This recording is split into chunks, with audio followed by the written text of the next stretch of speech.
Mateo, capítulo 23. Mateo, capítulo 23. Y téngalo ahí. Cuando usted piensa en Jesús, ¿qué aspecto del carácter de Jesús le viene a su mente? Lo primero que viene a su mente cuando usted piensa en Jesús. Amor, misericordia, humildad, mansedumbre, obediencia, paciencia, dominio propio. Eso es lo que generalmente uno piensa cuando recuerda a Jesús, ¿no? Humildad, mansedumbre, amor, misericordia, todas estas características del Señor. Pero por casualidad no le viene a su mente otros aspectos como firmeza, radicalidad, seriedad, contundencia, justicia. Hermanos, la Biblia nos da la imagen en Jesús tomando como referencia dos animales. ¿Cuáles son? El cordero, que denota mansedumbre y humildad, pero también el león. Ahora, con esto en mente, vamos a leer Mateo del 13 en adelante. 23, capítulo 23, del 13 en adelante. Leo la Reina Valera del 60, dice la palabra del Señor. Mas hay vosotros, escribas y fariseos hipócritas, porque cerráis el reino de los cielos delante de los hombres, pues ni entráis vosotros, ni dejáis entrar a los que están entrando. Ay de vosotros, escribas y fariseos hipócritas, porque devoráis las casas de las viudas y como pretexto hacéis largas oraciones, por esto recibiréis mayor condenación. Ay de vosotros, escribas y fariseos hipócritas, porque recorréis mar y tierra para hacer un prosélito, y una vez hecho, le hacéis 2 veces más hijo del infierno que vosotros. Ay de vosotros, guías ciegos, que decís, si alguno jura por el templo no es nada, pero si alguno jura por el oro del templo es deudor. Insensatos y ciegos, porque ¿cuál es mayor, el oro o el templo que santifica el oro? También decís, si alguno jura por el altar no es nada, pero si alguno jura por la ofrenda que está sobre él es deudor. Necios y ciegos, porque ¿cuál es mayor, la ofrenda o el altar que santifica la ofrenda? Pues el que jura por el altar, jura por él y por todo lo que está sobre él. Y el que jura por el templo, jura por él y por todo y por él que lo habita. Y el que jura por el cielo, jura por el trono de Dios y por aquel que está sentado en él. Ay de vosotros, escribas y fariseos hipócritas, porque diezmáis la menta y el eneldo y el comino, y dejáis lo más importante de la ley, la justicia, la misericordia y la fe. Esto era necesario hacer sin dejar de hacer aquello. Guías ciegos, que coláis el mosquito y tragáis el camello. Ay de vosotros, escribas y fariseos hipócritas, porque limpiáis lo de afuera del vaso y del plato, pero por dentro estáis llenos de robo y de injusticia. Fariseo ciego, limpia primero lo de dentro del vaso y del plato, para que también lo de fuera sea limpio. Ay de vosotros, escribas y fariseos hipócritas, porque sois semejantes a sepulcros blanqueados, que por fuera la verdad se muestran hermosos, mas por dentro están llenos de hueso de muertos y de toda inmundicia. Así también vosotros por fuera la verdad os mostráis justos a los hombres, pero por dentro estáis llenos de hipocresía e iniquidad. Versículo 29. Ay de vosotros, escribas y fariseos hipócritas, porque edificáis los sepulcros de los profetas y adornáis los monumentos de los justos. Y decís, si hubiésemos vivido en los días de nuestros padres, no hubiéramos sido sus cómplices en la sangre de los profetas.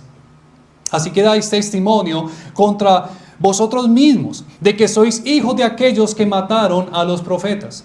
Vosotros también llenad la medida de vuestros padres. Serpientes, generación de víboras, ¿cómo escaparéis de la condenación del infierno? Por tanto, he aquí yo os envío profetas, sabios y escribas, y de ellos a unos mataréis y crucificaréis, y a otros azotaréis en vuestras sinagogas, y perseguiréis de ciudad en ciudad, para que venga sobre nosotros la sangre, toda la sangre justa que se ha derramado sobre la tierra, desde la sangre de Abel, el justo, hasta la sangre de Zacarías, hijo de Berequías, a quien matasteis entre el templo y el altar. De cierto os digo que todo eso vendrá sobre esta generación. Fuerte, ¿no? Fuerte. Esa no es la palabra que quisiéramos leer en nuestro devocional. Cuando estábamos buscando los salmos, palabras de bendición, palabras de aliento, palabras de ánimo, ¿no? Creo que aquí podemos ver el aspecto o la faceta de Jesús como el león. El león. Lastimosamente, la desventaja del texto es que no nos permite conocer el tono con que la persona habló. No sé si le ha pasado, pero no muchas veces por el texto se suscitan peleas, desacuerdos o inconvenientes y confusiones y malas interpretaciones, porque no muchas veces se escribe un texto con un tono tal vez tranquilo, pero la persona lo interpreta con otro tono y luego se termina enojando y no, pero venga, yo escribí normal, escribí bien, tranquilo. ¿Le ha pasado o no? Pero muchas veces uno tiene que enviar una nota de voz para que conozca el tono con que uno escribió el mensaje. Lastimosamente aquí no tenemos el tono del Señor. Pero yo no creo a un Jesús diciendo de esta manera: ay de vosotros, escribas y fariseos, hipócritas, porque ustedes le cierran el reino de los... No, yo no me imagino un Jesús así. Yo me imagino un Jesús contundente y fuerte. ¿Por qué se lo digo? La expresión "hay", que la encontramos 7 veces en los textos que leímos, 7 veces "hay", es una expresión que indica indignación y también indica juicio de Dios. Indignación y juicio de Dios. La pregunta es: ¿por qué Jesús estaba tan indignado en ese momento? ¿Por qué Jesús está proclamando juicio de Dios sobre estos líderes religiosos? Y de ahí sale el nombre de esta prédica: una fuerte denuncia contra líderes corruptos. Mis hermanos, qué interesante que este fue uno de los últimos discursos públicos del Señor antes de ser crucificado. Y uno podría decir: ¿por qué no enseñó otra cosa? ¿Por qué no habló otra cosa? ¿Por qué enseñó o por qué tuvo que hablar de este tema cuando ya prácticamente iba a ser crucificado? Si este fue el último discurso de Jesús público, es porque tenía mucha importancia. Y si lo hizo de esa manera, con esa indignación y con esa firmeza, es porque tenía importancia. Y lo que Jesús estaba haciendo era denunciando un mal muy grande que los líderes corruptos del tiempo de Jesús estaban llevando a cabo. Y ojo mis hermanos, porque esta denuncia no solamente la hace Jesús en la Escritura. Esta denuncia no solamente la hace Jesús. No, esta denuncia la hacen prácticamente todos los que escribieron las páginas de las Escrituras, específicamente el Nuevo Testamento. ¿Y por qué digo esto? Porque es lamentable que hoy en día entre el pueblo cristiano hay una gran indiferencia y una gran apatía en cuanto a denunciar a los líderes corruptos. Estoy hablando de líderes espirituales, o en su defecto, aquellos que están tergiversando la palabra de Dios, falsos maestros. Hoy en día uno hace una publicación denunciando alguna doctrina errada o algún movimiento falso. Lo primero que uno recibe a cambio en el comentario, ¿saben qué es? No juzguen. No juzguen. Mejor no gaste tiempo en denunciar, simplemente dedíquese a predicar. ¿Y qué pasó con Jesús? ¿Por qué entonces gastó tiempo para denunciar? ¿Por qué la gastó? Y no solamente Jesús. Quiero darle algunos textos donde el apóstol Pablo, Pedro, fueron muy contundentes al denunciar un liderazgo corrupto y por ende a falsos maestros que hacen mucho daño. Segunda de Corintios, lo voy a leer rápidamente por temas de tiempo. Pero 2 Corintios 11, 13, 14 dice: porque estos son falsos apóstoles, obreros fraudulentos que se disfrazan como apóstoles de Cristo. Y no es maravilla, porque el mismo Satanás se disfraza como ángel de luz. Gálatas 1, 8 dice: mas si aún a nosotros o un ángel del cielo os anunciare otro evangelio diferente que os hemos anunciado, sea anatema, es decir, sea maldito. Filipenses 3:2, guardados de los perros. Mira las palabras de Pablo. Guardados de los honorables predicadores que no predican muy bien. No, guardados de los perros. Y perro en ese tiempo era un animal inmundo. Era un animal que pasaba en las calles comiendo basura. Era un insulto. Aquí a uno le dicen un perrito, pues un perrito ya es una mascotica bonita. No. En ese tiempo un animal inmundo. Era una ofensa. Y él dice: guardados de los perros, guardados de los malos obreros, guardados de los mutiladores del cuerpo. 1 Timoteo 4, 1, 2 dice: pero el Espíritu dice claramente que en los posteriores tiempos algunos apostatarán de la fe, escuchando a espíritus engañadores y a doctrina ¿de qué? De demonios. Por la hipocresía. ¿Qué palabra repitió constantemente el Señor? Hipócritas. Y aquí dice Pablo: por la hipocresía de mentirosos que teniendo cauterizada la conciencia, y sigue adelante el texto. Segunda de Pedro 2:1 dice: pero hubo también falsos profetas entre el pueblo. Como habrá entre vosotros falsos maestros, que introducirán encubiertamente herejías destructoras. ¿Herejías qué?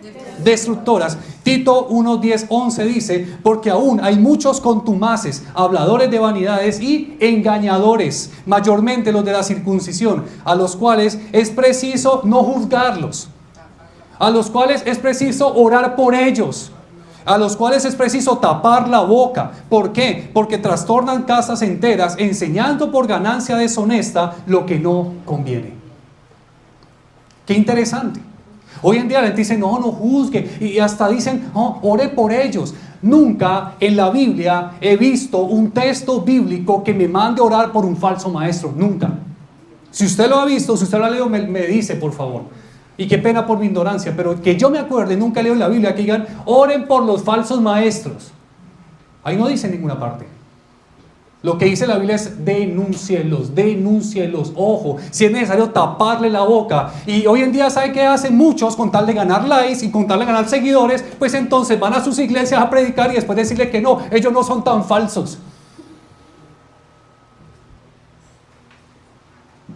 Lo que hace la necesidad de fama, lo que hace la necesidad de likes, lo que hace la necesidad de dinero, vender el evangelio por un plato de lentejas. Es absurdo. Pero la Biblia, y yo leí poquitos pasajes. La Biblia está llena de denuncias a aquellos que tuercen el evangelio, a aquellos que tuercen la palabra de Dios. Ahora la pregunta es: ¿por qué la Biblia? ¿Por qué el Señor? ¿Por qué los apóstoles fueron tan contundentes a la hora de denunciar la falsa doctrina? Y no solamente la falsa doctrina. No, Pablo también por allá dio nombres. ¿Se acuerdan de Himeneo? ¿De Fileto? ¿De Alejandro? ¿Se acuerdan de ellos? Bueno, con nombre y todo también los denunció. Y hoy, no, amor y paz. Oh, mis hermanos, y permítanme hacer un paréntesis. La sociedad Barney en la que vivimos hoy en día, la que se quiebra por todo, sí, La sociedad que se quiebra por todo, que se parte por todo. La que siempre está abogando por la tolerancia.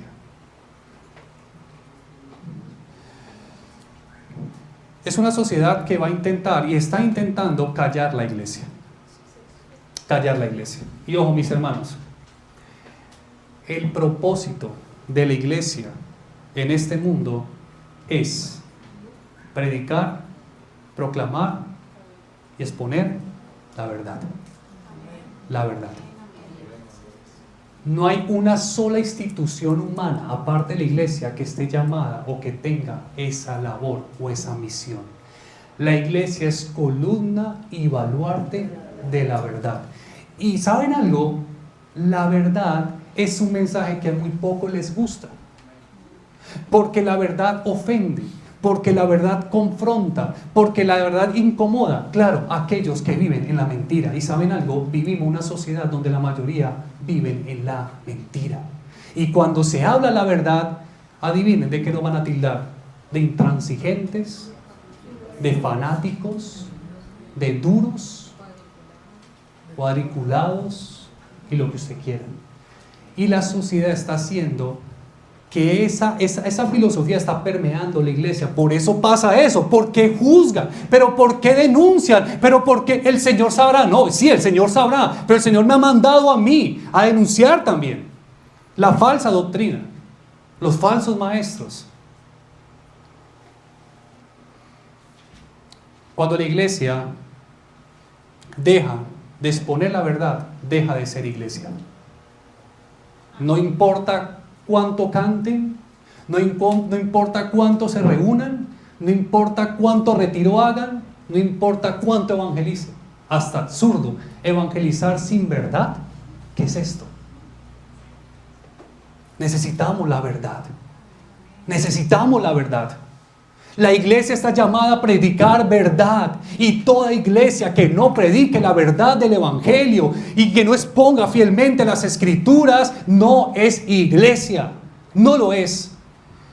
Y usted puede decir: no, pero ellos no lo hacen con mala intención. No importa con qué intención lo hagan, no lo es. La iglesia está llamada a predicar la verdad.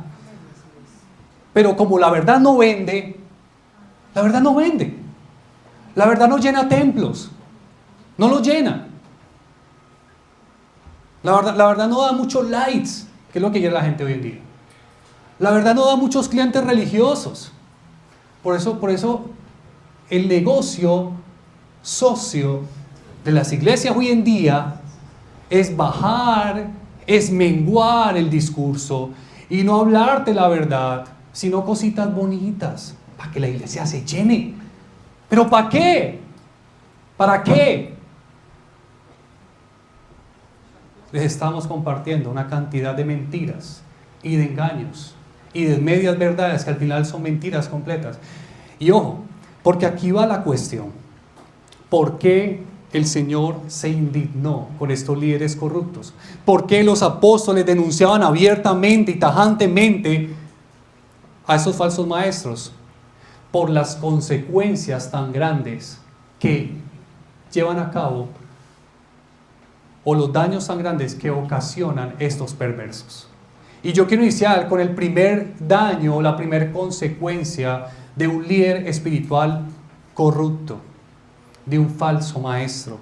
Y la primera consecuencia la encontramos en el versículo 13. El Señor dice: mas ay de vosotros, escribas y fariseos hipócritas, porque cerráis el reino de los cielos delante de los hombres, pues ni entráis vosotros ni dejáis entrar a los que están entrando. Creo que últimamente hemos visto noticias donde muchas personas que necesitan sus medicamentos y van a su EPS y todo lo demás, no se los están dando. ¿Han visto eso? Es triste. Y también da mucho coraje, que por causa de la corrupción de unos pocos, muchos estén pagando las consecuencias de eso, y gente que tiene cáncer, enfermedades muy fuertes y avanzadas y que necesitan sí o sí su medicamento, se los estén negando y se estén muriendo. Eso indigna. Y eso da mucho coraje. Y si a usted no le indigna, pues entonces espere que usted se enferme y no tenga los recursos y lo manden para una EPS a hacer filas de las 4 de la mañana hasta las 10 de la mañana que lo van atendiendo y luego le digan, no hay el medicamento. Y usted va a decir, muchas gracias. Se va a salir de ahí iracundo, indignado. ¿Y cómo no va a indignar eso?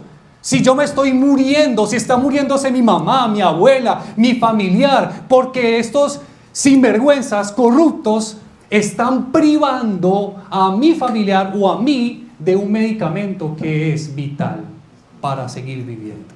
Si esto nos indigna, pues entonces lo que están haciendo los falsos maestros hoy en día, y siempre lo han hecho, no es privarnos de medicina, es privarnos de algo más grande, y es la salvación. Es la vida eterna. Es la vida eterna. Porque usted se puede morir, al final todos nos vamos a morir. Si usted no toma el medicamento y se murió, bueno, algún día voy a morir igual. Pero otra cosa muy diferente es que usted se muera y se condene. Eso es muy diferente. Y eso sí que es delicado. Eso sí que es delicado. Mis hermanos, miren. El reino de Dios solamente tiene una entrada.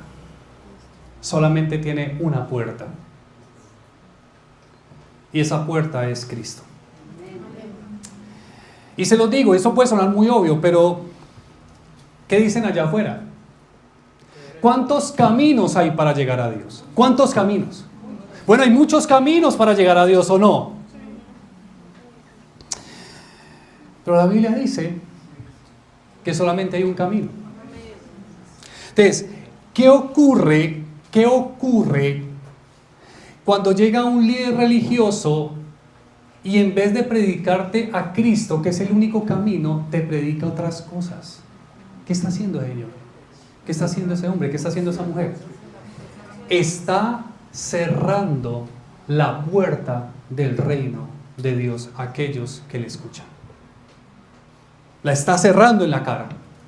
Porque en vez de mostrarle el camino, de señalarle el camino de salvación que es Cristo, les está enseñando otras cosas. Y esto es lo que indigna, o una de las cosas que indignó a Jesús, a sus apóstoles, y que nos debería indignar. Nos debería indignar. Pero ¿saben por qué no nos indigna? Sencillo. El que no odia la mentira es porque no ama la verdad.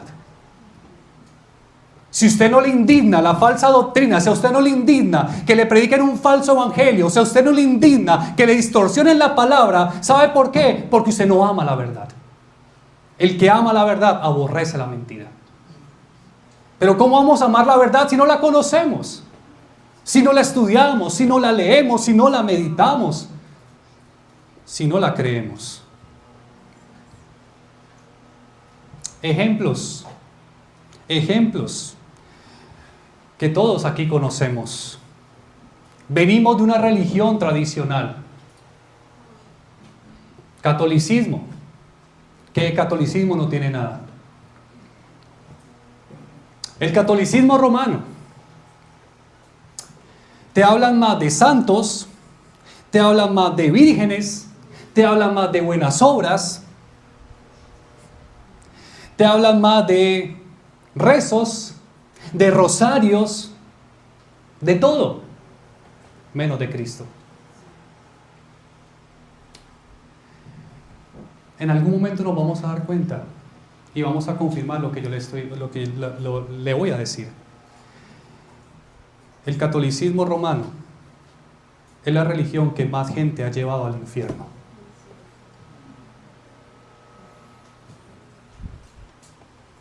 ¿Y saben por qué se lo digo? Porque el catolicismo romano le está cerrando la puerta a la gente de esa salvación. Porque el catolicismo romano, es que ni siquiera me atrevo a decir la iglesia, porque no es una iglesia, es una secta. El catolicismo romano, en vez de predicarle a Cristo a la gente, es solamente un adorno que está crucificado en un muñeco. Eso es Cristo para ellos. Lo tienen crucificado. Y te habla más de María, o de la Virgen esta, o la Virgen aquella, y el rosario, y el purgatorio, y que si usted es bueno, entonces tranquilo, usted se va a salvar, y si no se alcanza a ir al cielo, tranquilo, se va para el purgatorio, y con unas misas lo sacamos de ahí. Eso es cerrar el reino de Dios a la gente. Y miren, cuando ustedes están ante la muerte de un familiar católico, ¿cuál es el pensamiento de los familiares católicos que uno tiene? No, que el Señor lo tenga en su gloria. ¿En su gloria? Nunca creyó en el Señor. Vivió la vida que quiso vivir, contraria a Él, rebelde a Dios. Y el Señor lo tenga en su gloria. Y todos juran que ese personaje está en la gloria de Dios. Mi papá me acompaña desde el cielo. Mi familiar desde el cielo me protege. Todo eso, ¿de dónde lo aprendemos? ¿De dónde lo aprendemos? De esas tradiciones religiosas que nos han enseñado de niños, ¿o no? Pero mis hermanos, esto no es algo inocente. Eso es cerrarle la puerta del reino de los cielos a la gente. Esto es perverso. Esto es perverso. ¿Cuántos no se han muerto pensando que se van a salvar?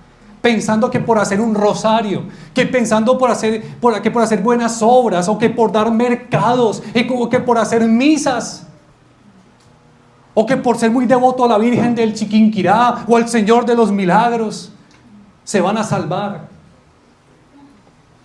Cuando están totalmente engañados, y engañados productos de hombres que se paran en un altar con una túnica blanca, hablar mentiras a la gente, engañar a la gente. Ay de aquellos, dice el Señor, ay de aquellos, porque le están cerrando la puerta del reino a las personas. Ni ellos entran, ni los que le escuchan. Pero miremos también para acá. En nuestro evangelicalismo moderno encontramos supuestos evangelios llamados de la prosperidad, que te hablan del cumplimiento de tus sueños, que te hablan de que Dios te ha llamado a ser próspero, bendecido, afortunado, que te hablan de que tú estás llamado a ser cabeza y no cola, que te hablan de que tú estás llamado a ser próspero porque eres el hijo del rey, a estar sano, a tener una buena casa, un buen carro. ¿Hablan de Cristo? Sí, pero no como un fin, sino como un medio, como el mago de la lámpara, para que tú seas rico. Eso es perverso. Eso es perverso. Porque le están diciendo a la gente, no, el cielo no es allá, el cielo es aquí, el cielo es esta tierra, y simplemente creen en Jesús y listo, todo se va a solucionar. Eso no es el evangelio. Y eso es cerrarle la puerta a las personas del reino de Dios. Hay de aquellos que están comercializando con el evangelio. Hay de aquellos que están haciendo el cristianismo una religión para satisfacer la avaricia y la ambición de muchos.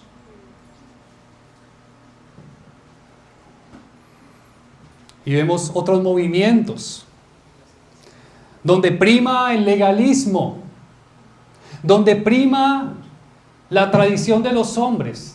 Dicen ser cristianos, dicen ser evangélicos, dicen tener la sana doctrina. Pero lo que prima ahí es la doctrina, no de Dios, no de Cristo, la del pastor. La del pastor. O la del movimiento. Y te dicen, ya te bautizaste, tranquilo, ya eres salvo. Está viendo peor que el diablo, pero si está bautizado, ya soy salvo. No, mira, yo estoy apartado del Señor, yo no sé qué, hace rato no busco de Dios, pero yo me bauticé. Le hacen creer a la gente que por tener un código de vestimenta, una forma de vestir en particular, ya es un hombre, es una mujer piadosa. Dicen a la gente que si hablan lenguas, ya tienen al Espíritu. Dicen a la gente que si evangelizan mucho es porque tienen recompensa delante de Dios en su salvación.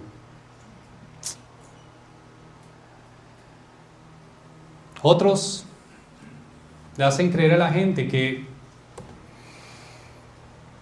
porque leen mucho son muy piadosos. Entre más libros usted lea, más piadoso es. Muchos le hacen creer a la gente que entre más rígido sea el culto, más piedad, más espiritualidad. Muchos hablan más de Calvino, Lutero, Spurgeon, que de Cristo. Sus sermones están cargados de citas de autores y de teólogos, pero muy poco de Cristo. Todo esto uno lo puede ver como algo inocente, pero mis hermanos, es una distorsión al Evangelio. Esto distorsiona el Evangelio. Y todo lo que distorsione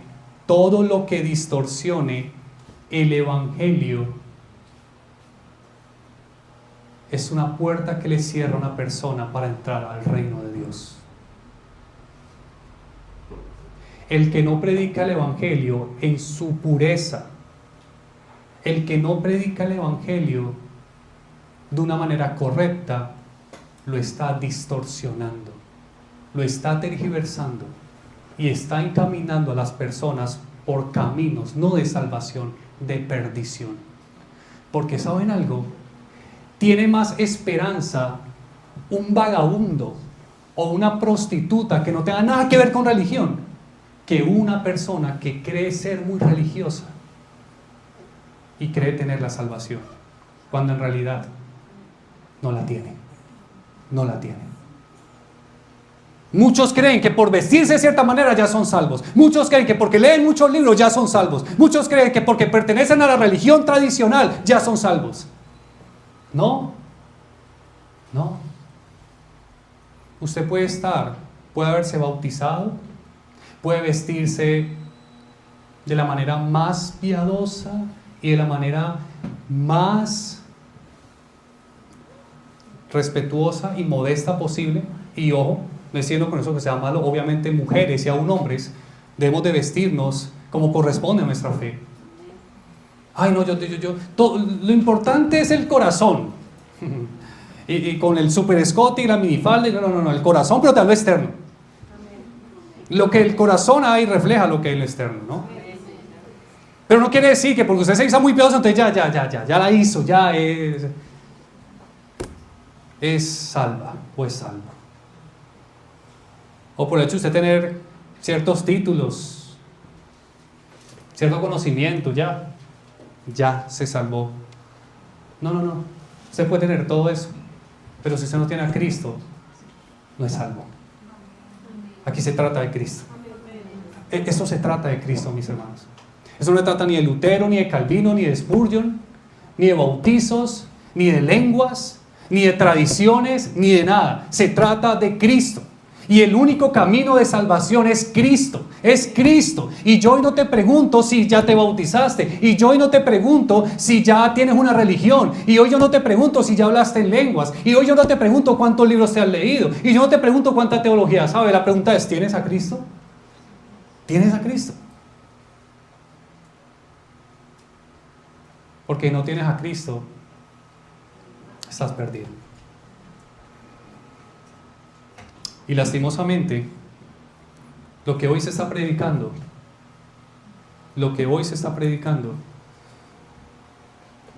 es todo menos el Evangelio. Reitero, porque cuando usted le añade cosas al Evangelio y le dice a alguien, no es que usted tiene que hacer esto y hacer esto para ser salvo, usted está pervirtiendo el Evangelio. Y Pablo dice, sea maldito, sea anatema. Ahora usted podrá decir, bueno, menos mal eso menos mal que no tiene que ver conmigo, porque ahí están hablando de líderes. Yo no soy líder. Ahí está hablando de pastores. Yo no soy pastor, yo no soy predicador, por lo tanto eso no aplica para mí. Eso que lo prediquen a los que enseñan la palabra y la tergiversan, eso es para ellos. No, mis hermanos, eso es para todos. Para todos. Y le voy a decir por qué.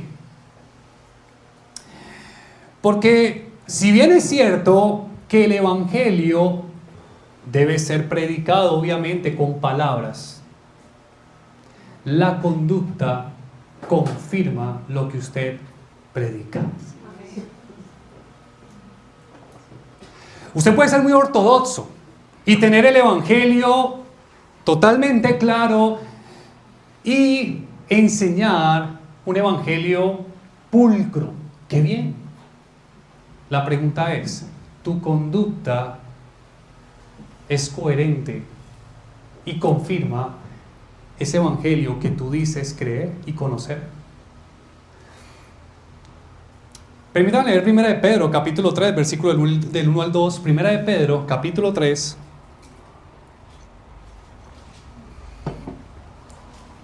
Versículo del 1 al 2 dice: asimismo vosotras, mujeres, estad sujetas a vuestros maridos, para que también los que no creen en la palabra sean ganados, ¿qué? Sin palabra. ¿Por la qué?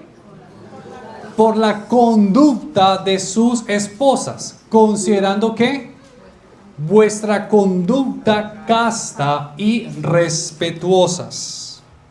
Ojo, esto no solamente se aplica a las mujeres que tienen esposas, que son esposas de un incrédulo. No, esto también se puede aplicar a todas las esferas de nuestra vida. A un padre, a un hijo, a un empleado, a todas las esferas, a todas las esferas. Y si usted tiene para apuntar ahí, apunte esta frase sencilla, pero que le puede servir mucho, y es que nuestra conducta también predica. Nuestra conducta también predica. Y eso es lo que Pedro le está diciendo a esta mujer. No sabemos quién. Bueno, a estas mujeres, porque la habla en plural. Está diciendo, vea, mujer, ustedes que son tan buenas para hablar y para dar discursos y para dar cantaleta. Algunas. Diciendo, mujeres, tranquilas, bájenle 5 rayitas a la cantaleta. 5 rayitas. Eso estoy parafraseando en modo versión moderna. Versión Manuel Valera. Le dicen 5 rayitas. 5 rayitas. Bájenle, tranquila, tanta cantaleta, mujeres. Y lo que van a hacer es que con su conducta van a ganar a sus esposos para el Señor. Mis hermanos, esta es la forma de predicar más difícil que hay. La más difícil. Yo lo decía hace 8 días. Pararse aquí, bueno, no es muy fácil. Porque a uno le dan nervios. Y uno a veces dice incoherencias. ¿La han notado? Menos mal. Pero lo difícil no es tanto pararse aquí. Es cuando uno se baja. Ahí es mi predicación más difícil. Especialmente a mi esposa. Me es muy difícil predicarle a ella, la verdad. Me es muy difícil. Y eso es lo que está diciendo Pedro a las mujeres. Prediquen con su conducta. Gánense a sus esposos con su manera de vivir, de una manera casta y respetuosa. Qué difícil, ¿no? Pues nosotros somos buenísimos en dar discursos, buenísimos en predicar, buenísimos en cantaletear. Y sabemos muchos textos, ¿no? Para dar en la yugular. Y cuando discutimos nosotros, cristianos, eso sí que tiramos textos bíblicos. Y es que la Biblia dice que vos esto y esto y esto, y tiramos versículos aquí, versículos allá, y es que usted se tiene que sujetar porque yo soy el hombre.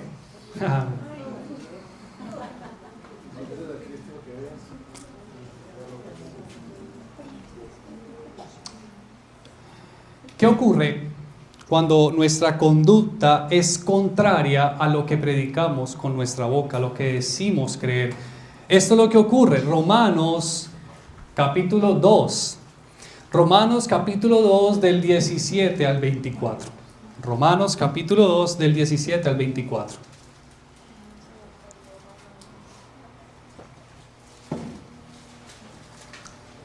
Dice, he aquí, tú tienes el sobrenombre de judío. Bueno, contextualicémoslo. Dice, tú tienes el sobrenombre de ¿qué? Cristiano. ¿Aquí somos cristianos? Ok. Bueno, ¿y los demás qué son? ¿Mormones? Aún no se han definido. Tú tienes el sobrenombre de judío, parafraseémoslo, cristiano. Y te apoyas en la ley. Nos apoyamos en qué? En la palabra, ¿cierto? La palabra. Y te glorías en Dios. ¿Nos gloriamos en Dios o no? Amén. Y conoces su voluntad. ¿Conocemos la voluntad de Dios? Amén. E instruido por la ley, apruebas lo mejor. Y confías en que eres guía de los ciegos. ¿Sí o no?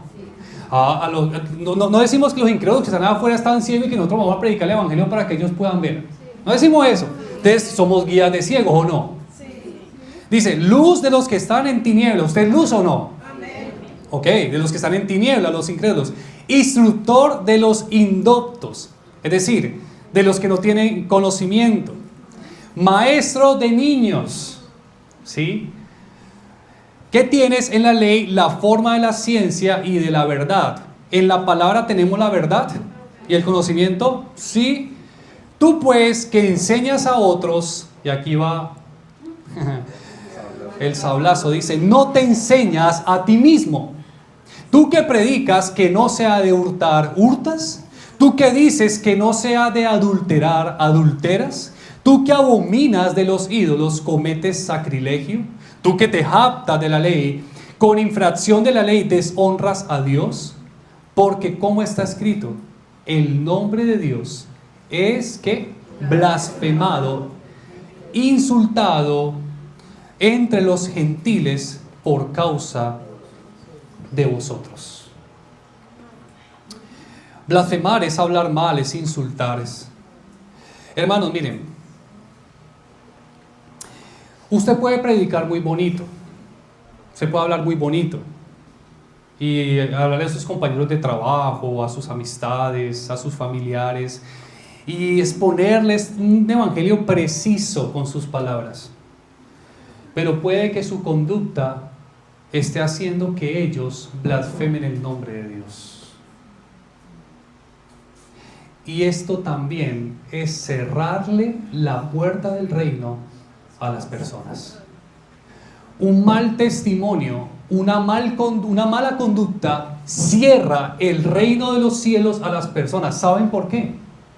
Porque si yo digo ser cristiano y me jacto de ser cristiano y de ser muy puro y muy santo, y resulta que yo empiezo a vivir una vida contraria, la gente me va a ver, la gente me va a notar. ¿Y sabe qué decir la gente? Mira, este tan hipócrita. Qué bonito que predica, pero mira cómo vive. Y ¿saben algo? La gente va a empezar a hablar mal de nuestra fe. Y yo les digo una cosa, usted jamás va a interesarse por algo de lo cual habla mal, ¿o sí? Uno que se va a interesar de algo que uno ve como algo malo.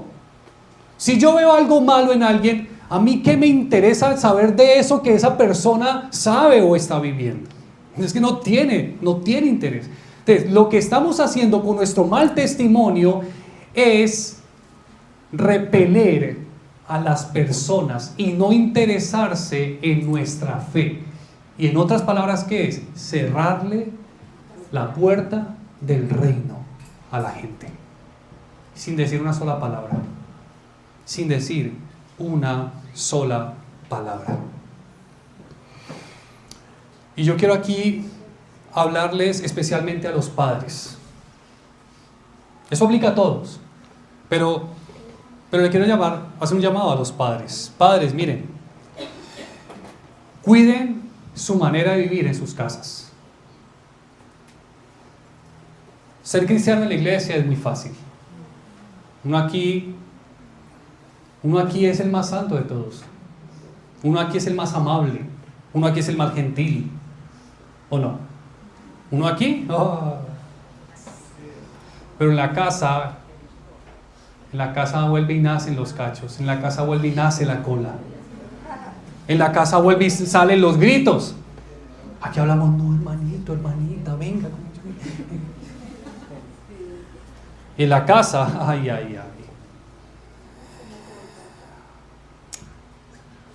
En la casa es el lugar más difícil de vivir el cristianismo. El lugar más difícil.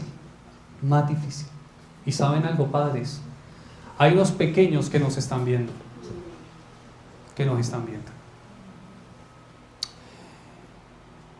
Yo voy a dar alguna opinión sobre un punto. Tal vez ustedes se van a molestar o no va a estar de acuerdo conmigo. Y es mi opinión, pero yo no estoy de acuerdo en que los padres, especialmente en la edad de adolescencia, lleven obligados o traigan obligados a sus hijos a la iglesia. No estoy de acuerdo con eso. No estoy de acuerdo. Y soy yo. Tengo mis argumentos. Y permítame compartirlos. ¿Por qué? ¿Qué influencia más? ¿Una hora de prédica a la semana? ¿O 7 días de predicación que usted le hace a sus hijos durante la semana? ¿Qué influencia más? ¿Qué poder, qué cosa tiene más poder para influenciar? ¿Lo que usted vive delante de sus hijos o lo que yo puedo decirles aquí a sus hijos? ¿Qué influencia más?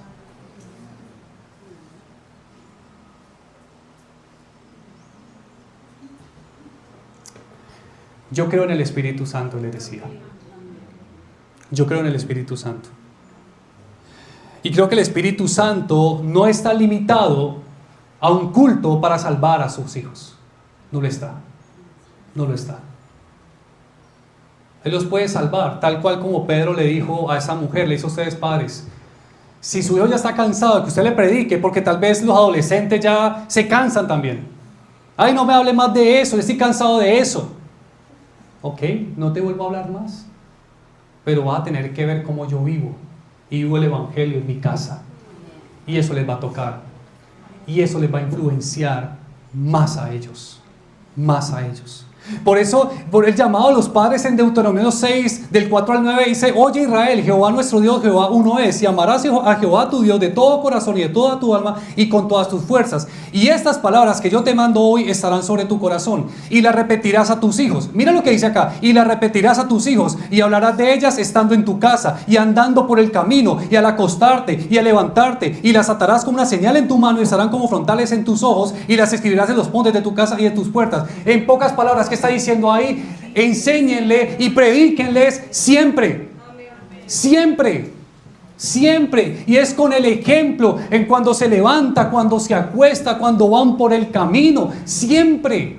Es siempre. Pero aquí hay algo interesante, muy importante. ¿Saben por qué los padres, muchos padres,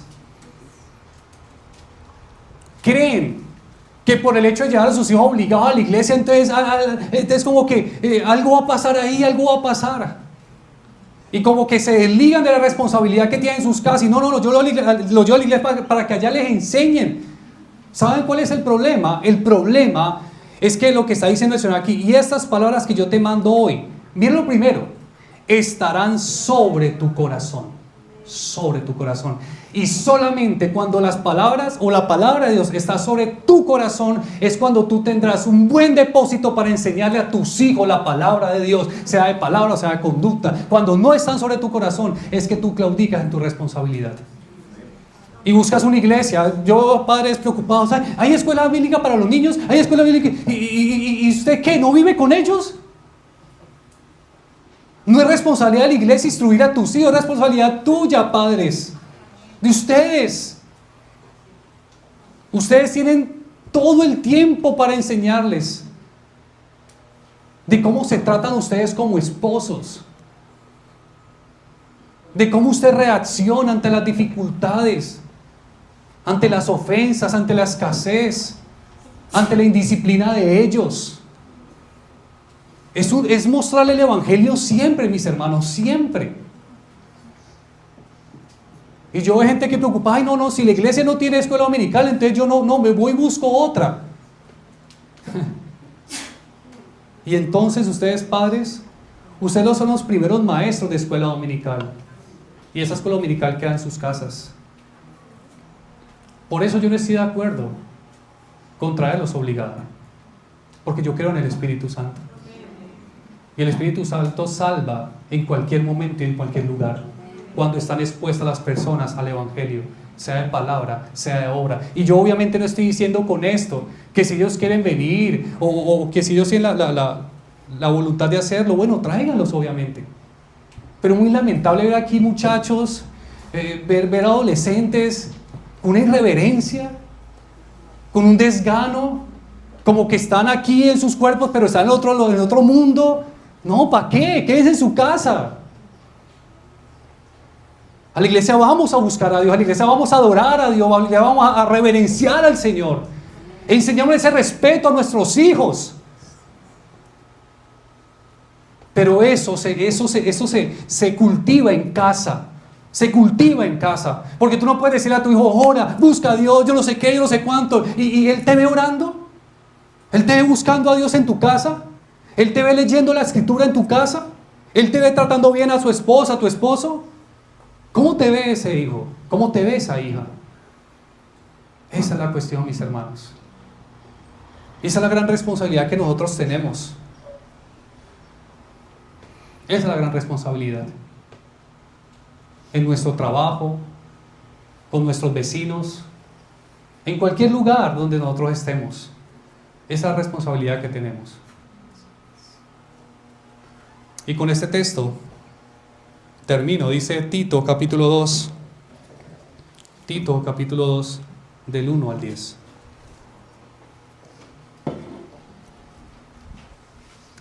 Y antes de leer el texto, permítanme decirles otra cosa, padres.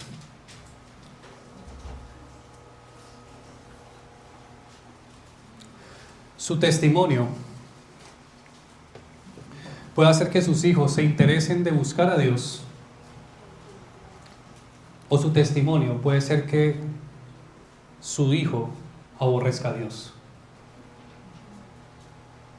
Porque seguramente su hijo no va a querer hacer parte de una religión de la cual su padre, grosero, altanero, hipócrita o grosera y altanera, hace parte. Él no va a querer. Él no va a querer. Seguramente no va a querer. Porque si eso es ser cristiano, mamá, si eso es ser cristiano, papá, verlos todo el tiempo agarrados, peleando y deshonrándose y respetándose, verlos todo el tiempo de mal humor, verlos todo el tiempo renegando, quejándose, verlos todo el tiempo siendo unos hipócritas. En la iglesia los vemos así, muy tranquilitos, muy bonitos, pero ustedes llegan acá y empieza la guerra. Si eso es así, mamá, si eso es así, papá, si eso es ser cristiano, yo no quiero ser cristiano. Y ese mal ejemplo y ese mal testimonio los va a conducir a que ellos se inclinen por otro camino. Y si ese camino no es el camino de Cristo, es el camino de la condenación. ¿Saben qué quiere decir esto? Que usted puede estar llevando a su hijo a una condenación eterna.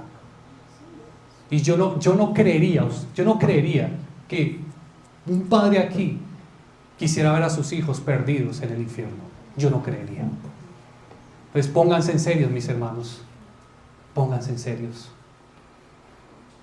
Porque esto es de mucha responsabilidad. Porque nos podemos aquí parar a criticar a los falsos maestros. Y claro, ellos tienen sus ay, pero también un ay de juicio y de advertencia de todos aquellos que se hacen llamar cristianos y que predican muy bonito, pero que su vida, su conducta de vida es totalmente contraria al Evangelio.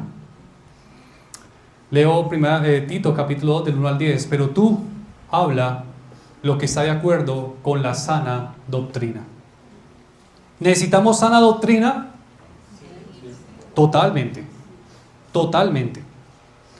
Que los ancianos sean sobrios, serios, prudentes, sanos en la fe, en el amor, en la paciencia. Las ancianas asimismo sean reverentes en su porte, no calumniadoras, no esclavas del vino, maestras del bien, que enseñen a las mujeres jóvenes a amar a sus maridos y a sus hijos, a ser prudentes, castas, cuidadosas de su casa, buenas, sujetas a sus maridos, para que la palabra de Dios, ¿qué? No sea blasfemada.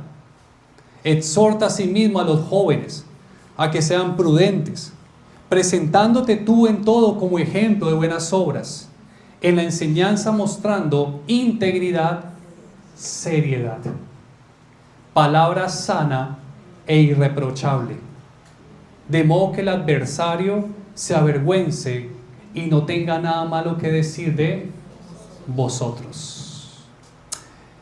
La mejor defensa ante las acusaciones, ante las calumnias, ante los críticos, es una buena conducta. Exhorta a los siervos a que se sujeten a sus amos, que agraden en todo, que no sean respondones, no defraudando, sino mostrándose fieles en todo, para que en todo adornen la doctrina de Dios nuestro Salvador.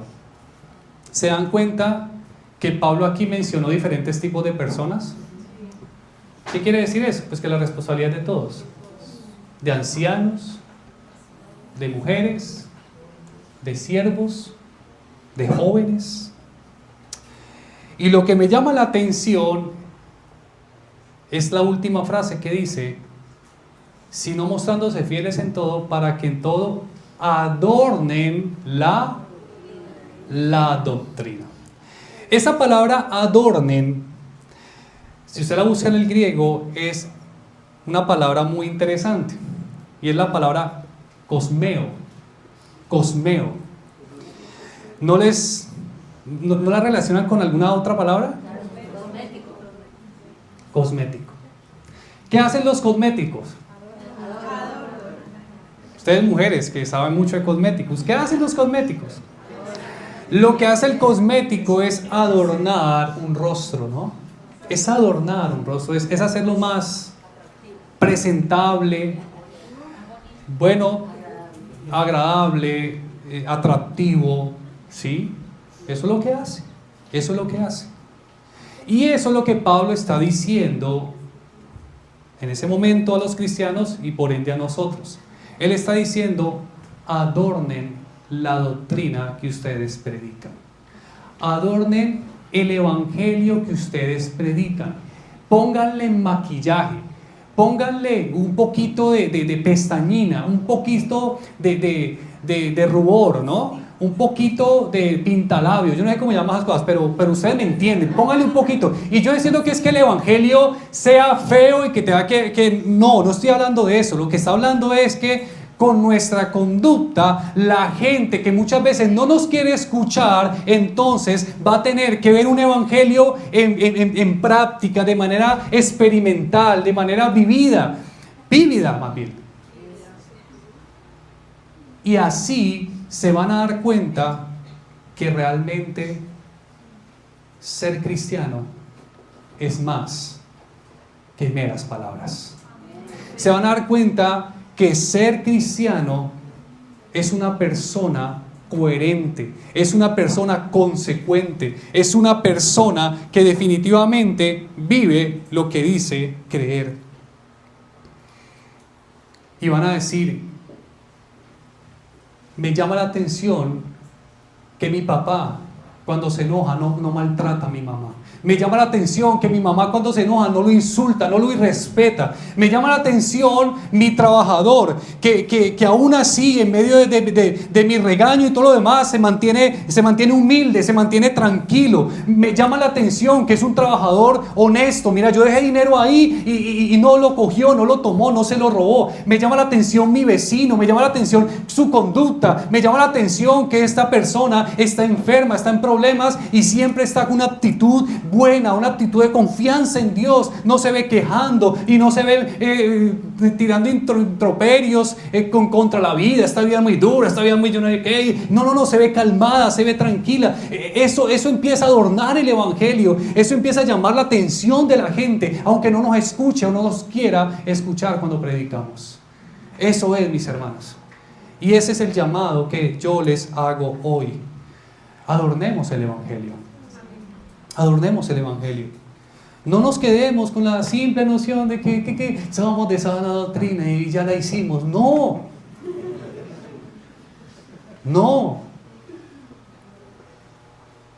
Sí, qué bueno. Qué bueno, gracias al Señor por la sana doctrina. Pero tenemos que adornarla. Lleva tu sana doctrina a una sana conducta.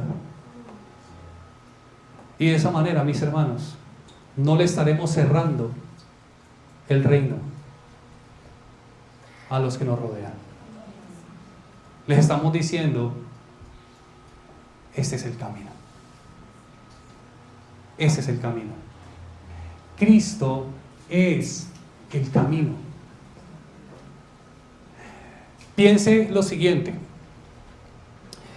Usted en esos momentos podría decirle a una persona cercana: cree en Cristo para que te transforme la vida como me la transformó a mí.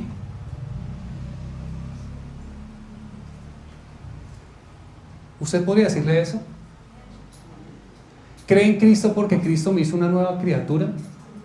¿Ya soy un hombre nuevo, una mujer nueva? ¿O usted no puede hablar porque sabe que sigue siendo el mismo de siempre? Hermanos, Cristo, cuando llega en la vida de alguien, lo cambia, lo transforma, hace algo nuevo. Si usted sigue viviendo de la misma manera, tú no has llegado a Cristo. Y yo quiero decirte hoy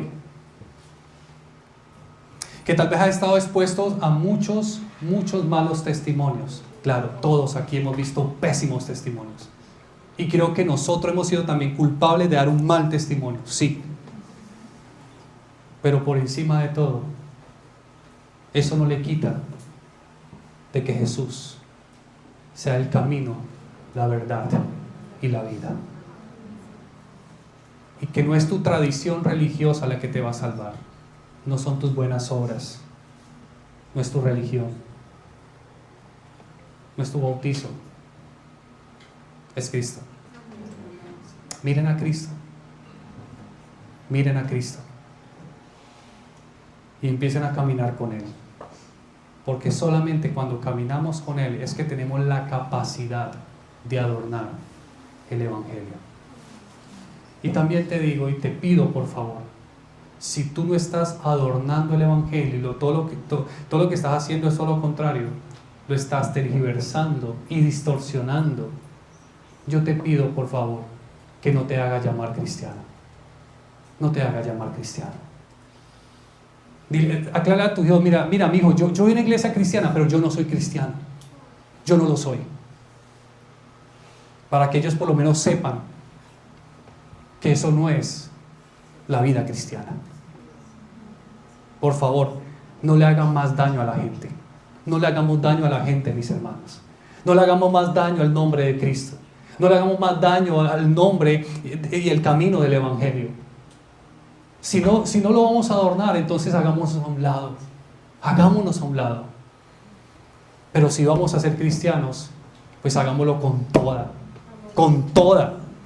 Comprometidos con esta fe. Comprometidos con nuestro Señor. Comprometidos con esta causa. Y qué glorioso sería que el Señor nos use para que por lo menos una persona, una nomás, por lo menos una, al ver nuestra vida, pueda decir, por el testimonio de este, por el testimonio de aquel, por el testimonio de aquella, yo llegué a los pies de Cristo. Qué glorioso sería. Vivan para eso, mis hermanos. Aunque tal vez ustedes nunca se paren en un púlpito a predicar, aunque tal vez nunca en un estudio bíblico o un grupo, pero permitan que el Señor los use para salvar con su testimonio a muchas personas y que lleguen a los pies del Maestro. Adornen el Evangelio, mis hermanos. Adornen el Evangelio para la gloria de Dios. Vamos a orar. Bendito Dios, gracias te damos por esta tu palabra, Señor.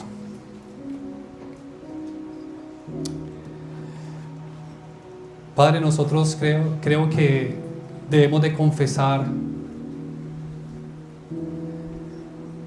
que en vez de adornar el Evangelio lo hemos distorsionado con nuestra mala conducta.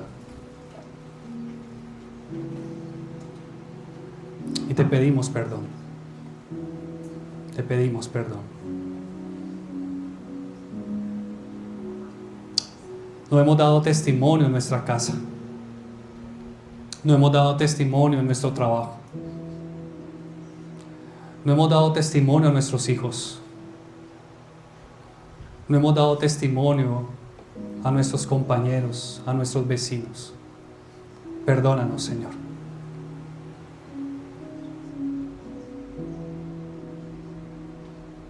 Por entorpecer el camino de muchos al reino de Dios. No queremos ser piedras de tropiezo, Señor.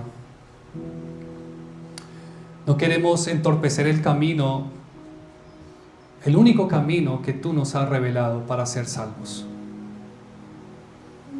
Señor, danos la gracia para adornar el Evangelio con una conducta que te agrade, Señor. Una conducta justa, con una conducta piadosa, con una conducta santa. Ayúdanos, Señor.